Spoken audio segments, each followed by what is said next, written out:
So my main focus of my job is to apply for money from trusts through applications and also to raise money from companies.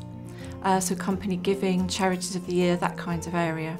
So the core purpose of the National Rheumatoid Arthritis Society is to provide care, support and advocacy for the 400,000 adults living with rheumatoid arthritis, sort of shortened to RA, and also the 12,000 children who are living with juvenile idiopathic arthritis, which we shortened to JIA.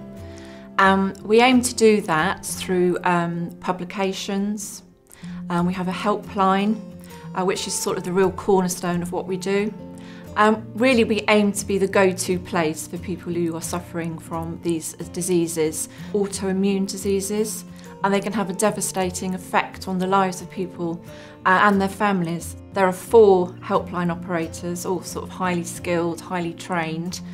People can phone free of charge, and they have a lot of knowledge in areas of medication, the benefits they can get, the sort of sickness benefits, the PIP payments. And when people are newly diagnosed, they can often be quite desperate and quite upset and have nowhere else to go, really. And also similarly, parents, if their children are newly diagnosed with juvenile idiopathic arthritis, it can be really devastating for them. So we have a project live on the Good Exchange at the moment, which will help cover the cost of our 4 helpline operators and the cost of the 0800 number that we use. And we've reached 96% of our target already, which is really good, and the deadline is November this year. We've had grants from the Greenham Trust and the Youth Distribution Committee. We started to use the Good Exchange because I was introduced to it by our head of fundraising.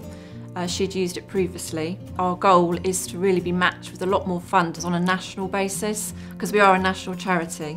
So we had a goal project of £9,000 for the whole project to do with the helpline. We raised about 5,000 ourselves internally, and then we had a goal of £3,928, I think it is, to raise on the Good Exchange. In 2018, a local Maidenhead company chose us as their Charity of the Year. So they chose to support us all through the year with various events. All the staff were really engaged. We had a barbecue at their offices. They did a big Halloween event.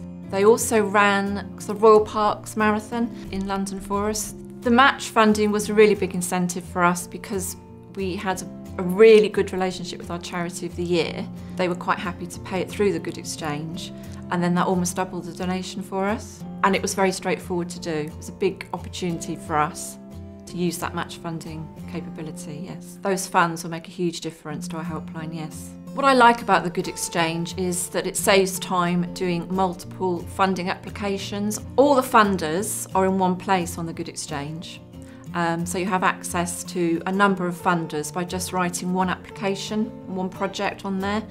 There was a lot of support from the Good Exchange staff. I asked them a lot of questions, sort of help to get the project as good as it could be. And also it gave access to new funders that perhaps I wouldn't have had access to if I hadn't used the Good Exchange. The Good Exchange team were very helpful, very easy to get hold of on the phone, and also by email as well, actually. They're obviously very passionate about what they do, very keen to help me with all my facts and figures and what I needed to put in my application. Yeah, so I was very impressed with them. So what I would say to any other charity or organisation who are thinking about using the Good Exchange is that it's definitely worth the opportunity. I would say do your research, plan your application carefully, get your facts and figures straight, and think about the match funding opportunities. Think of your supporters and really sort of plan ahead for those opportunities.